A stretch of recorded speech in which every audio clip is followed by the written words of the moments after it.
It was bought by the Fighter Collection in 1986, and since 97 it's been in these very attractive Fleet Air Arm colours of a Corsair 4 in use with 1850 Squadron in late 1945, serving aboard HMS Vengeance in the Pacific.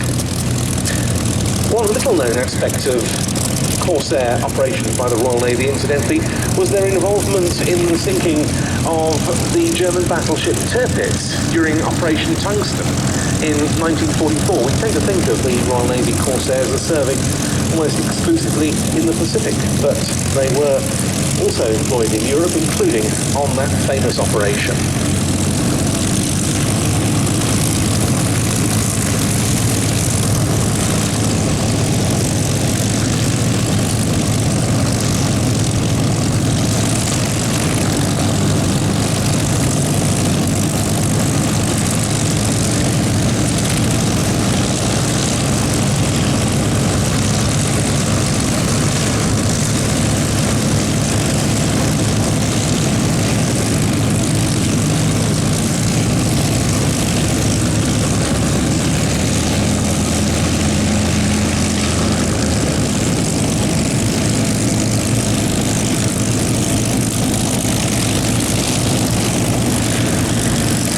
Corsair into land.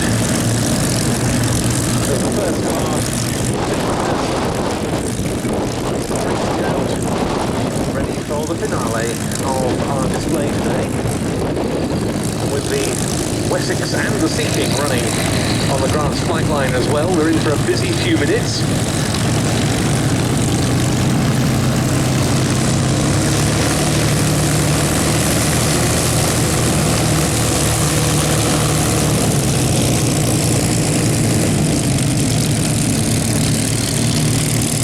Smith touching down in the Corsair.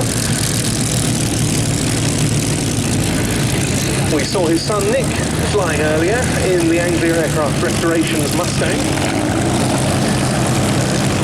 They're one of the many father and son duos we've enjoyed in the Warbird scene over the years, but here is a Warbird we've most definitely enjoyed over the years, the Bearcat.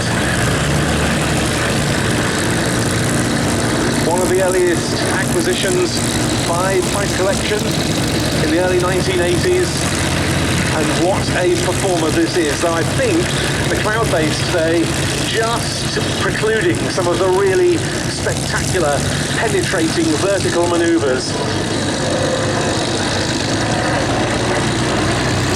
They're this stunning little fighter's forte. Design work by the famed Grumman Iron Works on this aircraft began in 1943, at a time when Japanese fighters were still posing a significant threat in the Pacific. It was developed as a successor to their very successful F-6F Hellcat. The idea was to improve the performance and lighten the weight,